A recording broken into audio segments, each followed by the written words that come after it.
Winning is all that matters in sport. It's winning that keeps kids engaged and energised. Learning how to win is key for developing young players. Remove it and you remove the very essence of what sport is all about, and kids will lose heart. They'll lose interest in the game. Is that what you believe? That's certainly not what our next guest believes. Russell Earnshaw, former Premier League rugby star. He's represented England at the Sevens at the Commonwealth Games. He's now a coach with the RFU on their Pathway programme. He believes that when we remove competition out of junior sport, we get greater buy-in. We increase our retention levels, and the kids love the game more, and it's more enjoyable for us as parents on the sidelines as well. It also develops greater skills. This is going to be a great conversation with a fantastic guest. My name is Andy Burns, and this is Courtside Podcast. He's courtside dad, he's courtside dad. He dreams of Wimbledon, he's courtside dad. He's courtside dad, he's courtside dad. He dreams of Wimbledon, he's courtside dad. Russell Earnshaw, welcome to Courtside. Hello, mate. Thanks for having me. A pleasure. Are you doing well? I'm currently laid on bed thinking this has been a long week already, and there's still 2 days left in it. So And you've got to talk to me. I feel like we're doing some cool stuff at the moment. Good. But we're gonna dive into that in a second. I did a little bit of investigative journalism. I went onto Wikipedia. Are you from Teesside? Yeah, I'm from. Well, I was born in Middlesbrough, North Tees. Yeah. Lived in Billingham, home of the Billingham Forum. Yeah. Your accent would indicate that you were also from that area. Exactly. I come from Norton, the other side of the A19 from you. There you go. So I was at school at Red House for a period of time. Yeah. On Norton Green, where the Ducks are. Exactly. So, Red House School, the scene of many a great victory for me in goal, playing for Glebe Juniors. Was it? Yeah, we used to use the pitch there. Oh, okay, nice. Well, wasn't the scene of many victories for us, I might say. Now my sporting prowess ended around the time I left Glebe Juniors. That kind of it ended for me. So I still dine out on those heady days of being a 10-year-old. Yeah, I think we lost a game of football 19-0 to St Michael's. St Michael's, I think that was right. Yeah, it was pretty tough day. So after a 19-0 defeat, is that what drew you to rugby? Yeah, possibly. Yeah, I don't know what it was. It was actually Mr. England. So Mr. England, who used to be the headmaster there, who's just passed away recently. So he kind of introduced me to Stockton Rugby Club. And yeah, I guess and there's been a few guys that have played there, Jeff Parling, and yeah, I think it's the rest is history, as they say. But it was good times. I really enjoyed it. Yeah, good definitely. play. So from the heady days, the high days of Stockton, you've gone on to play for West Hartlepool and Bath. Been in Europe. You won the European Cup, I think, with Bath, wasn't it? 20 years ago this year. Just a couple of years ago, like yesterday. Still got fond memories of that evening? Yeah, we actually had a reunion a couple of months back, which was pretty exciting. Yeah, I mean, I don't really recollect what happened for the next week. It was fairly heavy. I remember kind of running around, not knowing what to do. How do we celebrate? This is pretty exciting. Seeing all the supporters in McDonald's that evening with the European Cup. Yeah. Coming back on I remember we were like on the bus and they were saying, "Oh, you're going to do like an open top bus thing," thinking there'll be no one there. Amazingly, there was. And yeah, it was good times, really. Really enjoyed it. So when you look back over your playing career, what are the fondest memories you've got? Oh wow, that's a good question. I've got lots, really. I mean, I don't really possibly remember specific games. I remember moments away from the pitch, good teammates. I guess all the stuff that we play sport for, connection. I've just been fortunate. Played with some really good people, and we've had some pretty good times along the way. Sevens would have been a pretty big part of my career, really. So that gives you lots of opportunities in other countries. Yeah. You know, I remember doing one of the favourite things I ever did was the running of the bulls in Pamplona. Did that with a couple of guys, Owen Scrimmager, Harley Crane, or Yeah. Hardly Sane, as he was known. So, you know, just those types of times where actually you're just spending time with your mates. Did the Bulls stand any chance with a whole lot of rugby players against them? Harley got hit by a bull. Did the bull recover? Yeah, he was claiming he'd injured the bull. I'm not so sure. But yeah, that was pretty. Yeah, that was a good week in Pamplona. Yeah, just lots of really good times like that. To be honest, on pitch, Commonwealth Games. Yeah. You know, representing your country. Great escape. We did at Birmingham. Yeah, European Cup. Yeah, lots of good times, really. So what is it that you've taken from your playing career and from the positive spin of it, taken into your coaching? Probably that I wasn't a good enough player. That would be a useful trait for a coach, I would imagine. So the reality is that, you know, the players that we're coaching will be better players than we were. Yeah. So actually, what are the things that are going to help them get better? What do I wish I'd known? Yeah. Who do I wish I'd had to support me? What would good mentoring have looked like for Russell Earnshaw when he was 19, 20, 21, 22, 23 years old? Yeah, probably that's the most important thing for me, is that I just wasn't good enough. So actually, I've had to explore a lot of those areas and understand why and what it takes to be that good, and how can I help support people be that good. Yeah. And how do you find it impacts players today who maybe reach that realisation themselves, have played for many years, they're pushing in the elite end of the sport, and maybe their journey comes to an end sooner than what they'd hoped? Yeah, I think it's much different to my day. I think they get a lot of positive support from RPA. Yeah. I think the clubs are more proactive around what's your future look like. You know, so Saracens will be a really good example of, you know, Wolfpack beer and all that type of stuff going on. In terms of coaching, we would try and help support. So we would be doing a lot of work with guys who are still playing, really, and help support them with that transition. So identifying guys, you know, either going to where the energy is, so people that are really interested and curious about it, or going towards the guys. The reality is they're going to get jobs. So you are a multi-cap international who's a bit of a legend at a club, then there's a fair chance you might get an opportunity to coach. So we want to help those guys, you know, make mistakes away from the rarefied atmosphere of the Premiership. Yeah. Because you see a lot of kind of the well-known sports stars suddenly going into coaching, and all of a sudden they're high profile, full stop, then they're high profile in their job, and they're still learning, and the media can obviously hound them, and the pressure is often amplified if they've had such a prestigious career. Yeah, I mean, it's, you know, I went to a lot of lessons at school. It doesn't mean I'm going to be a really good teacher. No. I've had a lot of operations on my shoulder.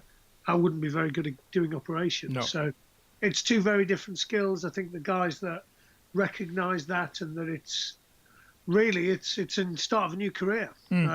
Clearly, you would have credibility, and you would have some really good insight into, you know, some of the stuff, the tactical stuff that's going on the pitch, some of the stuff that's going on around feelings and emotions. However, pedagogy, learning, understanding what a good environment might look like, are all skills that, you know, we're trying to help people develop, really. So what does a good environment look like that nurtures talent, particularly for you in the field of rugby? Oh, look, I don't think there's one answer. No. I think it's you know, our program is very much about people and individuals and trying to help them be the best they can be. And that what's helping Marcus Smith learn might not be what's helping Cam Redpath learn. So they're clearly two players with high potential. However, they would, you know, different things for them, really. Yeah. So we're really just trying to adapt, trying to understand people as individuals, trying to support, challenge them appropriately to get the best out of them. So I think it would be the best learning environments would be pretty adaptable. Yeah, yeah. And so for us as courtside, we're doing a lot of focus around the parents. So is there support for parents of elite athletes when they get into your program, kind of helping them manage expectations or helping them be the parents that their athletes need them to be, their kids need them to be? Yeah, well, they definitely would be. I probably wouldn't use the word elite that often. Yeah. I get that it's used. We see ourselves, we would still be trying to develop people, Yeah. players, and clearly a big part of that is the parental influence. The feedback from Wellington from the kids was number one person they go to for advice is parents. Yeah. Which weren't second. So actually, we've got to accept that. We've got to help support their parents. We've got to, sometimes say, actually, you possibly need to get out of the way of them a little bit. Yeah. And we would have lots of sons of ex-players in our program. So then, of course, they would have really good insight. They would be actually quite useful for their kids if it's all pointing in the right direction. So we would just generally be thinking like that. We want to support the parents to help their kids be as good as they can be. Yeah. So you're part of the RFU's Pathway program? Yep, coaching the 18s, work with coaches as well. So throughout the kind of pathway, all the way up and down it really, and just try and help support coaches, connect them up, challenge, support. That's maybe think about where the game's going, what might it look like in the future. Yeah. That would be the kind of stuff I'm engaged in at the moment. So it's very much you're doing the training of the trainers, as it were. You're coaching the coaches, trying to develop and support them.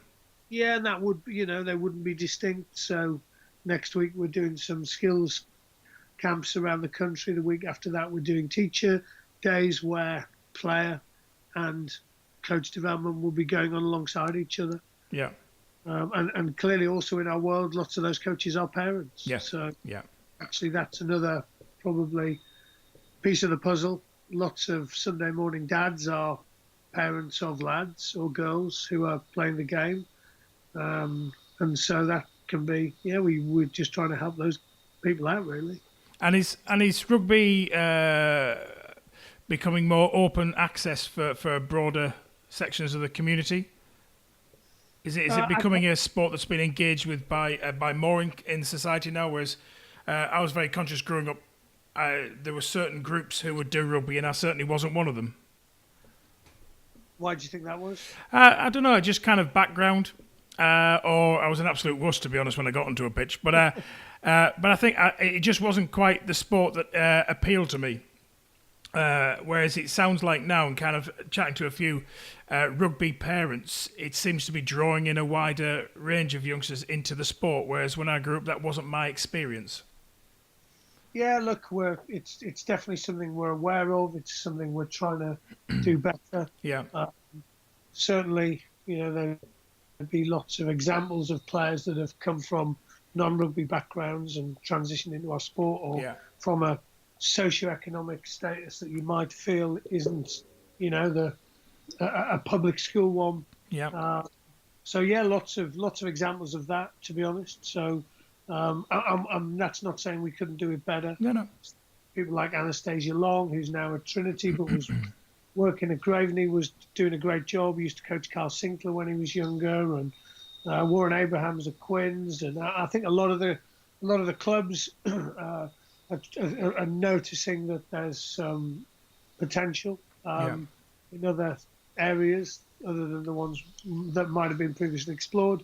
And I think a lot of people are also seeing the value that our game can add. So can certainly help support, develop, challenge skills that'll be useful for the rest of people's lives. So, so how does what they're learning on the pitch, how does what they're learning in training translate into other aspects of life? Yeah. Look, our big focus will be around cards. So in the pathway, creativity, awareness, resilience, decision-making, self-organisation, actually skills that we would definitely all sleep well at night if we believed our kids had those skills. I, I actually believe a lot of them are into out. So creativity, my 7-year-old daughter, who I thought was hiding down behind the bed a second ago,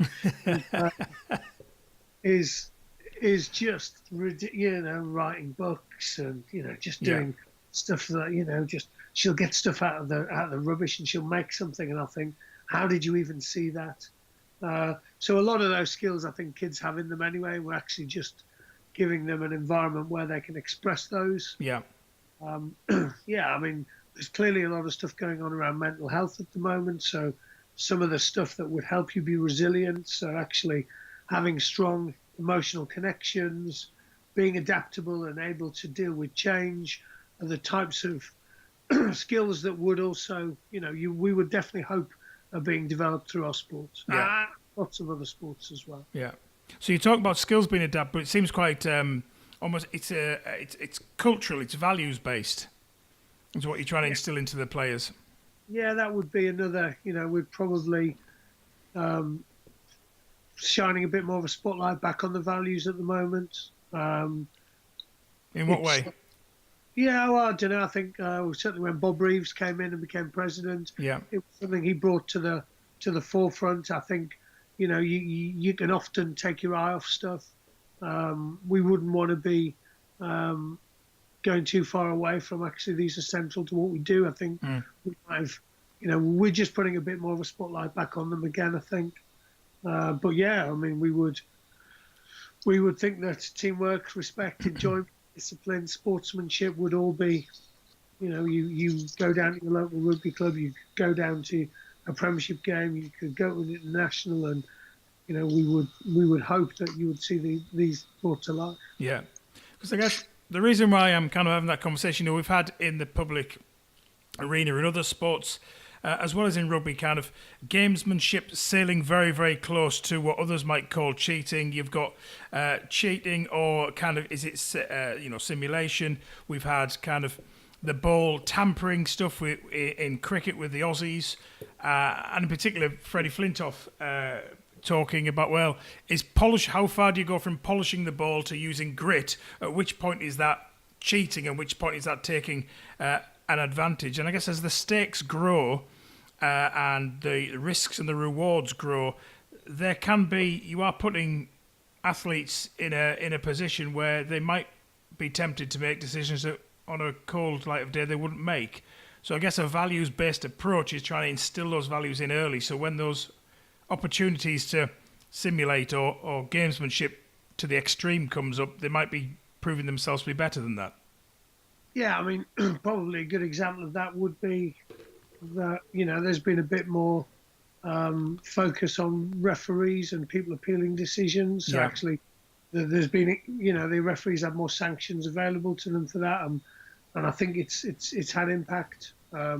It's always been a sport where, you call the referee sir and you don't question his decision. And, that's just some of the values of our game. And, you see a lot of, that in other sports. I've seen it a couple of times start to creep in, and as you say quite rightly, at the top end, where it's about performance and it's about jobs, that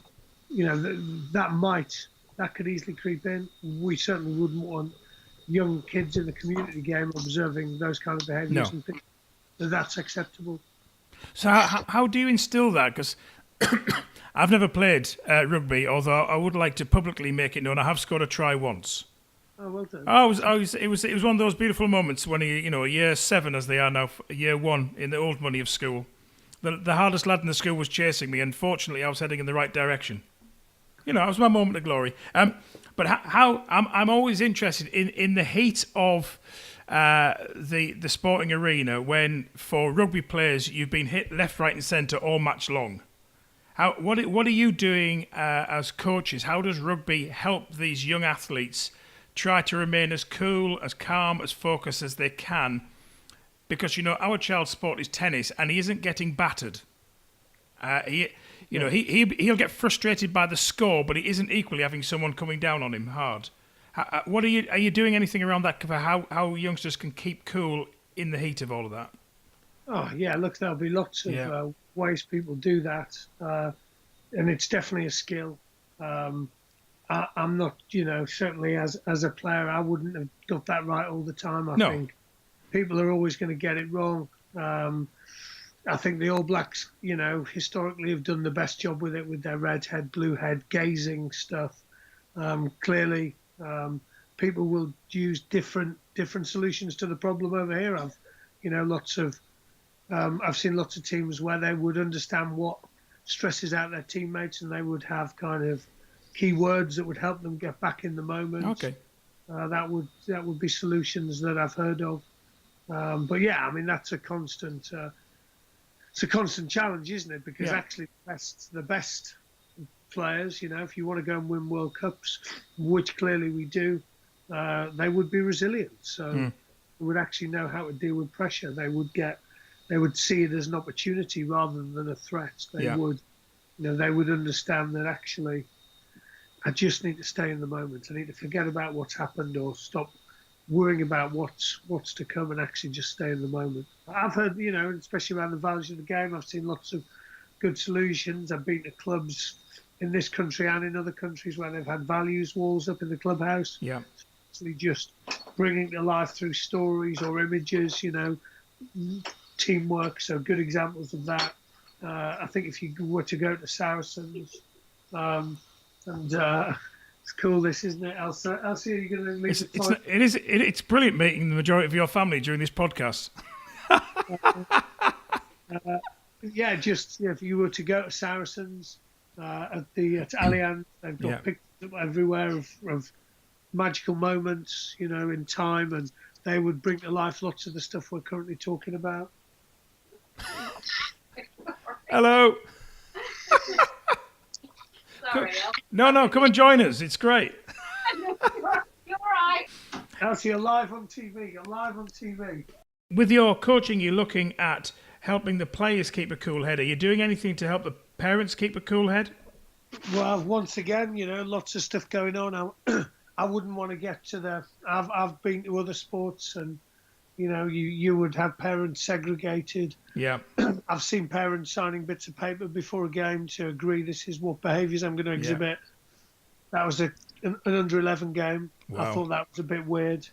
But yeah, once again, we're probably raising their awareness. We're doing lots of stuff. We've used Richard Shorter a bit around actually getting the parents to be coached by kids, or parents doing activities that are away from the sport, and actually then, the kids shouting at them or the kids encouraging them, and getting the parents to understand the impact of that. We're using kids. If you had advice for parents, what would it be? That's pretty powerful. Yeah. Stop shouting at me. Be more positive. That was an awkward one, but actually a really impactful one.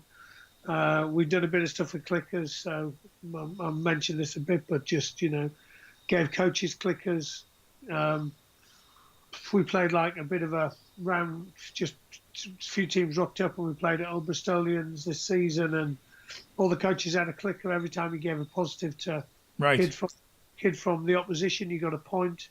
Every time you got a kid to give a positive to another kid, you got 5 points. That's a pretty useful skill.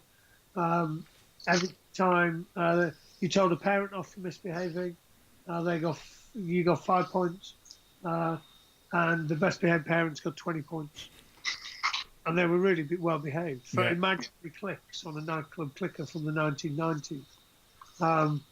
And so just trying stuff like that, really, to be honest. I would, Sunday morning, if I felt like some sideline behaviour was appropriate, I'd definitely go, ask some questions, maybe try and raise their awareness. Yeah. Probably modelling it would be a good start for coaches. So, if the parents are shouting, it may well be because you are. So think about where you stand. Actually, if you stand under the posts, the way to which your team's playing, you're probably going to have more positive moments. You're going to be there when they're scoring tries. You're not going to be under the post when they've conceded, feeling like you need to tell them how bad they are. Now, it's interesting with the positioning. I'd never thought of that before, where you position yourself on the pitch. So you can be they're almost expectant of the moments of celebration to join in with them. It's something we're looking at actually to actually think about.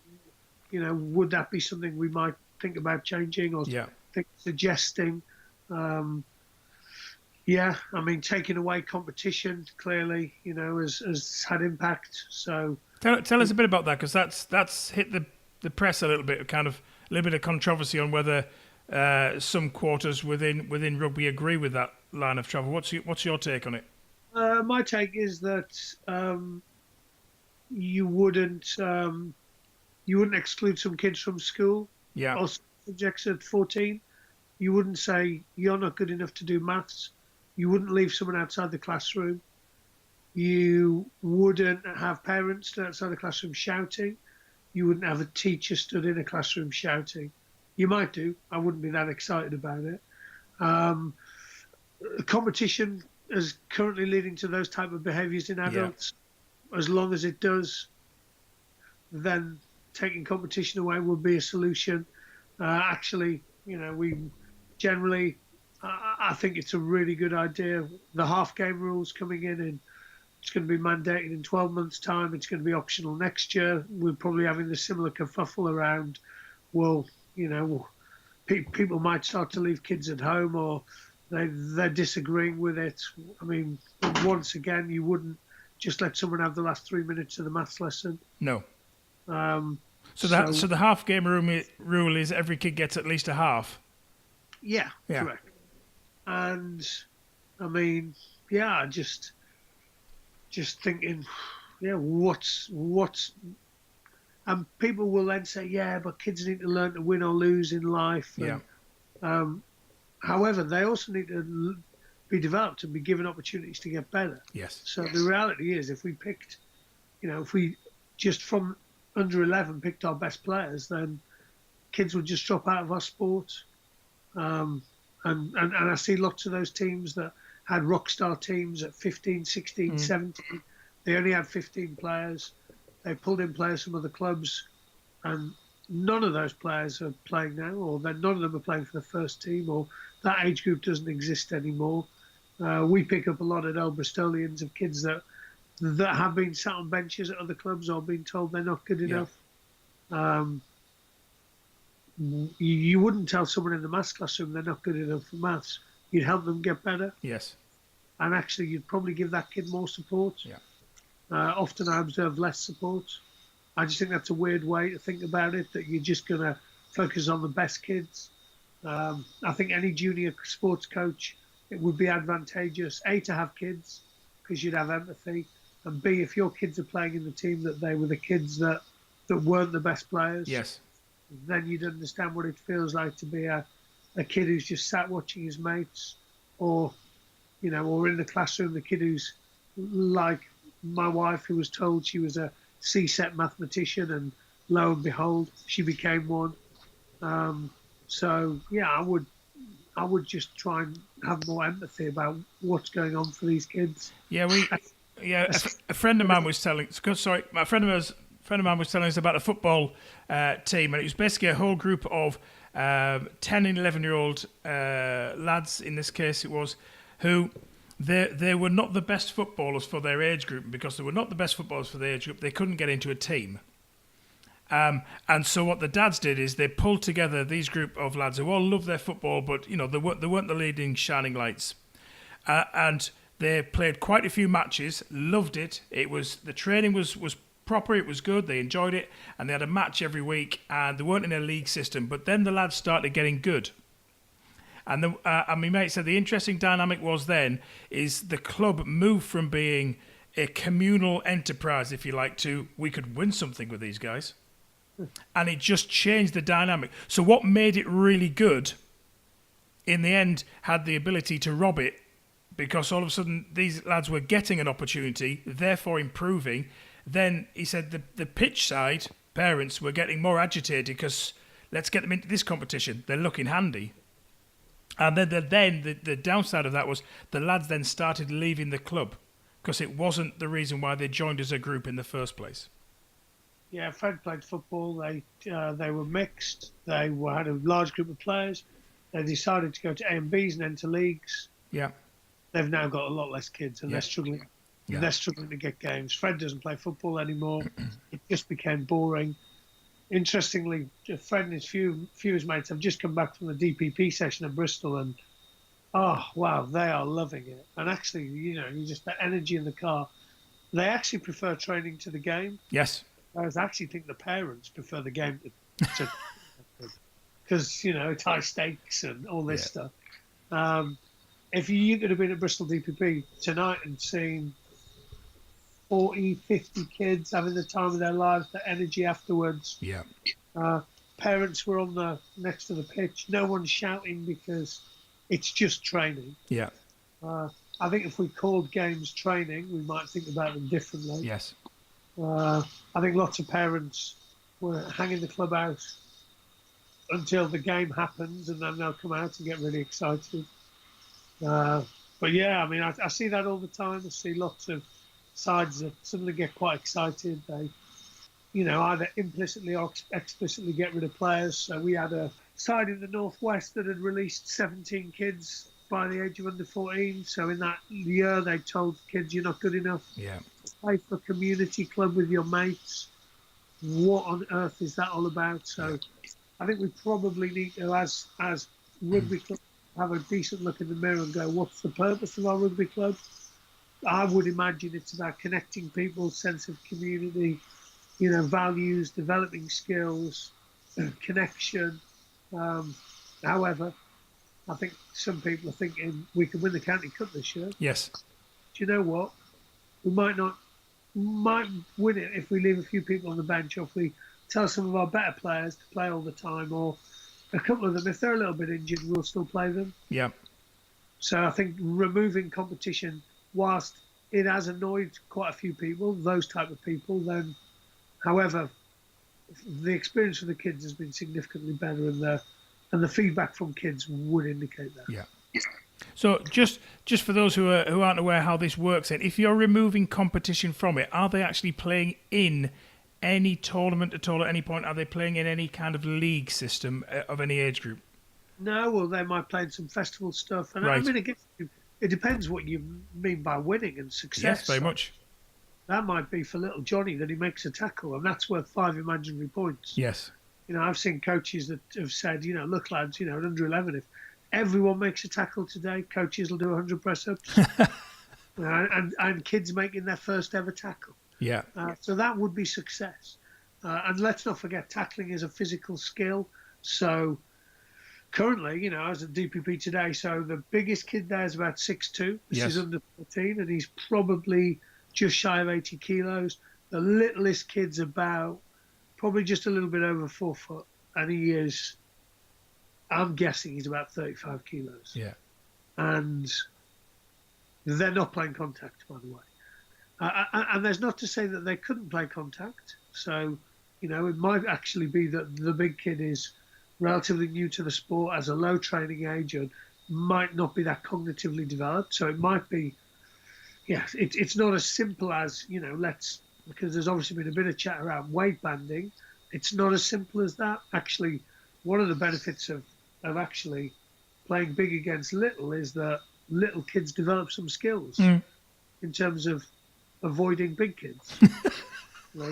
It's no surprise that the smaller players of England, so the Marcuses, the Danny Cares, the George Fords, are pretty good at sidestepping because it was a skill they needed to survive. Yes.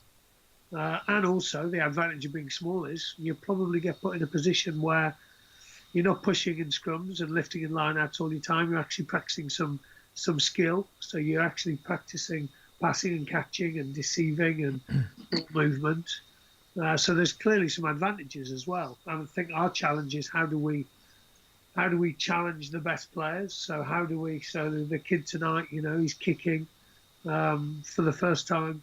He's passing, which he doesn't do as often as he possibly could. So, there's just good coaching going on there. Those guys are being really challenged to get better. Yeah. And perhaps they might need that when other people catch up with them. Yeah. So it sounds much more like this style, removing the competition, enables young people to develop skills. It enables them to develop confidence. It equally enables them to play. when the pressure is taken off a club about results is everything. That you're talking much more about process and personal development than the end goal is always the result, as in the winning. Yeah. And I actually think the academy, so at the top level, actually, there's no England under 16s, right? So because it was looked at and it just didn't make sense. We were selecting at an age when it just wasn't the right age to be selected. Right. The academies just did the Wellington Festival. They play a series of games. There's no competition. There's no winners. It's different. It's adaptive games. There's different rules to the games. Sometimes slightly different scoring systems. And that's how they play against each other at under 16. The under 18 Academy League used to have a finals day. That doesn't happen anymore. So next year there won't be a finals day. Actually, the people at the top end recognise that in terms of development in what is a late maturation sport, we need to do the right stuff. And I actually think there's some really good practice going on. Of course, it could be better, but we're really trying to model it at the top end as best we can. No, exactly. No, it's brilliant. We've noticed since we moved from the UK out to Barcelona for the little one to be part of a club, and he plays less tournaments now. He plays less matches, and the coaches are really keen on that because they're loving the fact that he has the ability to train more. He plays each week. He'll play several matches, but with his hitting partners, and so there's no pressure on that. The genuine matches that they give their all in it, but it's much more in a spirit of learning, and it's constantly about learning, which gives him the confidence then to try new shots, to try new things without always living as a 10, nearly 11-year-old under the pressure of, I better nail this shot or I've lost. He's more likely to go for something, and therefore the learning happens. Yeah, I mean, that would be, we would be talking about learning a lot. Yeah, I mean, I would be scoring him, if you might get a point if you win the point, but actually it's 5 points if you can deceive your opponent, or it's 10 points if you can play a shot you've never played before, or you can replicate a shot Jimmy Connors once played, or whoever it might be. Actually, let's bring the sport to life for them, and actually let's I don't like the word necessarily measuring, but let's pay attention to the stuff that's gonna help them become better, that's gonna develop them. Be very easy and very easy in our sport to win games. You'd pick generally the bigger kids with a higher training age. Yeah. You play the same people together a lot, so you develop combinations. You'd coach defence. You'd kick the ball from within your own half and you'd chase it. However, doing that, you may not develop certain attributes that might be necessary to win, for example, World Cups. So almost, there's always interested in, we did an interesting project post 2015 World Cup around world's best players and actually looking at some of their history. So we looked at world's best 15, 3 deeps of 45 players, spoke to lots of them. So, for example, Conrad Smith, touch with his mates 3 times a day. He was definitely getting some pretty cool learning. No coach there, no referee, just, sort it out yourselves. A lot of value in what you're talking about there. Yeah. So just finally, the question I often am asking on this is, what would be some of your top tips, top advice, having been a player, a coach, etc., for us on the court side, for us on the pitch side? What are you hearing from players about what they value the most from parents, and also on the reverse of that, what you see knocks the confidence out of them? I mean, my 2 bits of advice would be think individually, think longitudinally. So think long term. Don't get caught up in there's a game this weekend. Think, this is little. So at Old Bristolians, Jack Potter, who gets spoken about a lot, 18 months ago, throwing mud balls, piggybacks. He's definitely, there's not many other clubs that would be that excited about Jack Potter. This year he was voted Girl of Steel by his teammates. Now, Girl of Steel was left by Alice, who left when girls could no longer play with boys. Her mum bought a trophy for the person who signified what we were about as a club, actually values of the game, working hard, and Jack Potter won that this year. Think longitudinally. you looked at Jack Potter and thought short term, then you'd have probably got what you thought you were going to get. Yeah. The second thing would be think individually. So don't compare your kid to other kids. Don't say, oh, but he's not as good as so-and-so. He's a different kid or she's a different kid. Actually, just think about your kid and what their strengths are. And I would predominantly focus on their strengths. So in our game, you're going to get picked for your strengths. Clearly, you might have to work upon some other areas of your game, so you bring them up to a minimum standard. But the reality is, the best players are playing because of their strengths. Yes. So yeah, think individually, think longitudinally would be my 2 bits of advice. And I mean, it's all forgotten pretty quickly. So our kids, whenever you ask kids, and we do a coaching session and we pull the coaches in and we pull the parents in and we say, look, what advice would you give to parents and coaches? And the kids come up with gold, just care for us. So at Sale, just care for us. We just want people to love us and care for us. You're like, wow, that is powerful. Yes. Focus on our positives. And one kid said, I don't want to know what I'm bad at in the car trip home. Yes. Really, I don't. That comes up a lot. Make it fun comes up. It's always number one. Make it fun. Play games, different scoring system, set us challenges, make us have to adapt. And interestingly, often when I do coach development sessions, you almost want to show coaches lots of stuff. So you almost end up doing so many different variations. And coaches will often say, oh, but it was too crazy. And I'll say to the kids, oh, what do you think? And they were like, oh, we wanted more. We needed more. Because once again, we're thinking like adults. My biggest piece of advice, would be just go and hang with kids. Yeah. Go and understand them. Go and do a bit of reading upon the adolescent brain and development and what they're going through. Because it's, we all appear to have forgotten what it was like for us when we were, 14, 15 years old, taking risks, insecure, needed to be part of a gang. So, the reason kids smoke is because it's less dangerous to smoke than it is to be ejected from the tribe. Yeah. So just either immerse yourself in their world or go and read about it, find out a bit more about it. And there's lots of Sarah Jane Blakemore, her stuff around TED, the stuff Vin Walsh is doing. There's lots. It's just there's no excuse really. It's really easy to access it. No, I agree. I absolutely agree. I'm loving it. I come from a youth work background, so everything you're saying is music to my ears, and I think we'll come to an end on that there with just hang out with kids, love them, care for them, and make it fun. Yeah, I'd take that. I'd take that. That's a good. That'll make a good pamphlet for sporting parents. Just with a smiley face on it. Exactly. Russell, thank you so much for joining us. I really do appreciate it. Oh, top man. Cheers, mate. Cheers, mate. Thank you. Bye-bye. Bye. He dreams of Wimbledon, he's courtside dad. So welcome back, Courtsiders.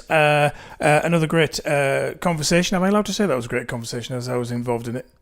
Yes. Okay, that's good.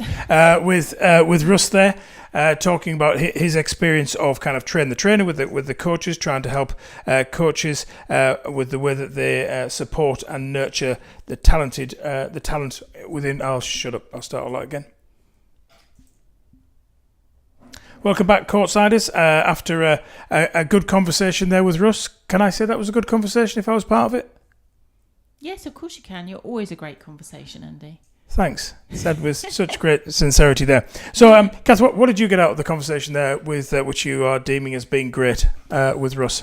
I think for me, I love the comment he said around if we called games training. Yeah. And just that very subtle shift in the language that we might use, isn't it? And actually, what difference would that make in terms of participation, engagement, just how maybe young people approach those sessions, isn't it? Because with training, you go with a very different mindset of, okay, I'm here to learn and to improve.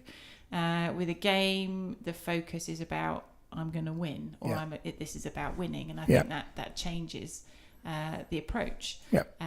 So I'd be really curious to see how that outworks. I think it's just a really interesting phrase. And 2 days after recording that podcast with Russ, we actually done one, and we're going to do it later on in the year, a short 10-minute one with our Elijah. And we asked him, what is it that you love about your sport? And he didn't say it was about the winning. He talked about the fact that it was him learning, it was him getting better at his sport, the fact that he was on his own on the court and he had to work things out. So again, he's seeing the sport as an opportunity to learn, not just simply the place where he wins. And so if we use that language, we're actually resonating with more of the language that he's, or our kids predominantly, are using in their field of play. I think the bits that I got from the interview, apart from realising that we hung out in the same neighbourhood as kids, was just the bit right at the end where he said, think long term, think individual, and then the feedback that they're constantly getting from their young players is just to simply love them. And I don't want to say too much more on this session here, other than I wonder what loving them truly means when we watch them playing their sport. I don't know whether love means that we allow them to do anything, but that whole sense of I'm not just here for my validation, you must succeed so I look great. What does it mean for us to love them in their sport? And if we ask that question, I wonder whether that has a change on our behaviour as we stand there court or pitch side or wherever it might be. Yeah, definitely. And I think I thought it was a really easy and visual explanation he gave, wasn't it, around how they're changing things, isn't it, within rugby, and about that expression of like a maths lesson. Yeah. You wouldn't select people to sit outside the class and not to be involved in half of the lesson, Yeah. or a full lesson, because maybe they didn't make the grade or they weren't quite at the right level, isn't it, to be part of that lesson. Yeah. I mean, parents would be up in arms. Yeah. You just wouldn't do that. It would be seen as really bad practice. And that actually everyone who is involved and in that space or community should be allowed to participate. Equally, I can understand from someone who loved sport as a kid, you know, if you want to be there, you want to be playing the entire time, you don't want to be playing half time. So Yep. equally I can understand that tension for some children the other side, isn't it, that actually it's very frustrating if this is your thing and you absolutely adore it, you know, you don't want to always share that space.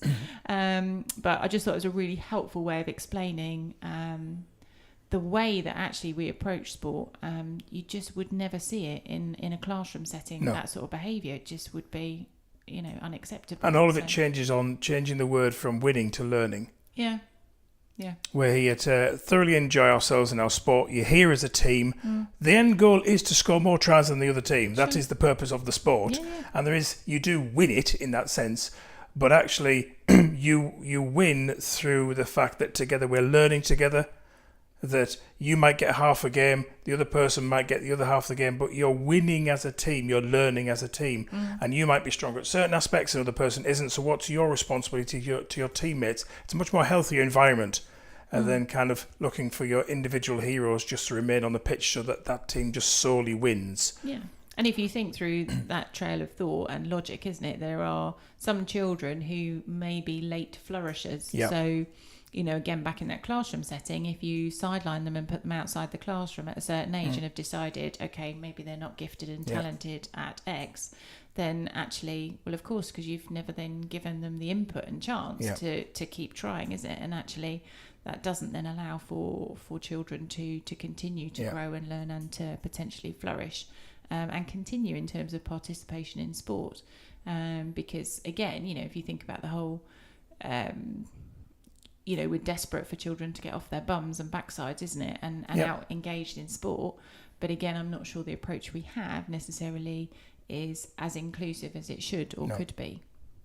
So hopefully those thoughts there have been helpful as you've wrestled through. I wonder whether if you are involved in club sports or particularly in rugby, how you wrestle with those challenges that Russ and the RFU and his team are putting out there around competition or not. And it'd be good to hear back from you all as to what your feelings are on that, because for some this will be manna from heaven. And for others, this will really rub you up the wrong way. And it'd be good to get a whole conversation in and around that, because ultimately we want our kids to come alive and thrive in the sport that they love.